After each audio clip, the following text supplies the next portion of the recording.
Inside Out TV. So I'm here with Andrew Creagh, who's the creator of DNA magazine, and we're here at his annual pool party, which is a massive event. But Andrew, tell us, you created DNA. How did it come about? Well, it was about 13 years ago, Dave, and I was working for some other people's magazine companies and thinking, I know how to do this. Why don't I do it for myself? So I looked around at the marketplace and I realized that there was a gap for a good quality gay magazine that was sexy but smart, and I just went for it. And the reason for the magazine, is it because it was dicks and ass? Because is that what DNA stands for? Is it just light porn? It stands for do not ask.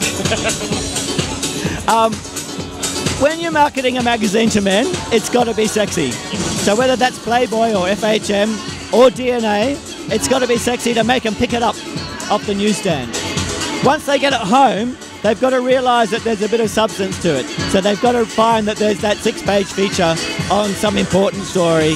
So you use the hot guys on the cover, but the thing is that you really do tackle some big issues. Oh yeah. Because there's so much going on at the moment for gay people to get their heads around the world. Russia, Uganda, a whole bunch of things happening in Africa that are pretty unfortunate. And we really love to talk about those stories.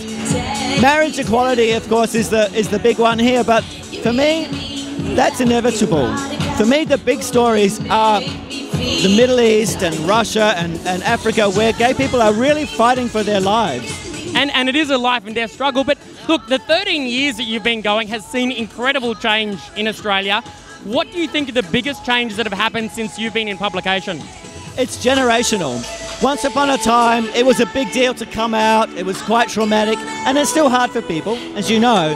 But there's a whole generation of kids for whom other friends' sexuality is just not important.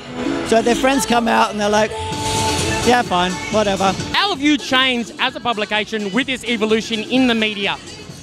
Actually, the biggest changes for the media have been in the format that the media comes out in. So once upon a time, 13 years ago, it was all about print.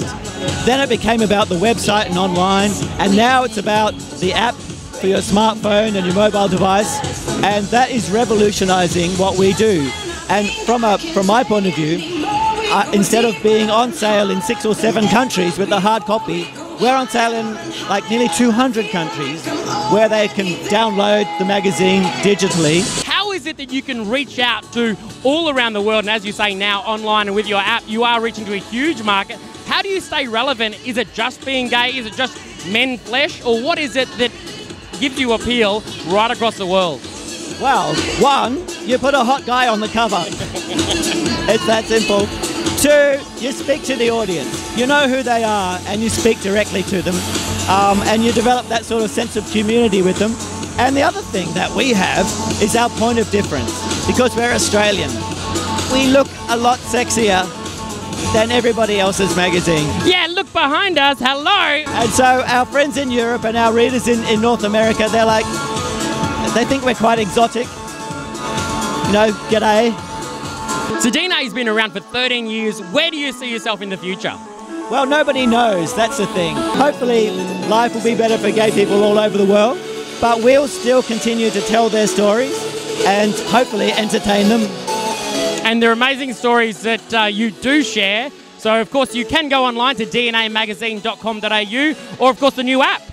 The new app, which you can get through iTunes.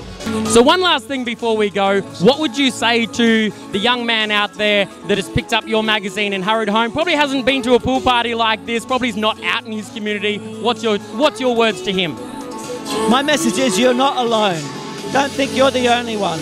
There's a whole community of people out there who want to share your story and want you to be part of their world. Andrew, thank you.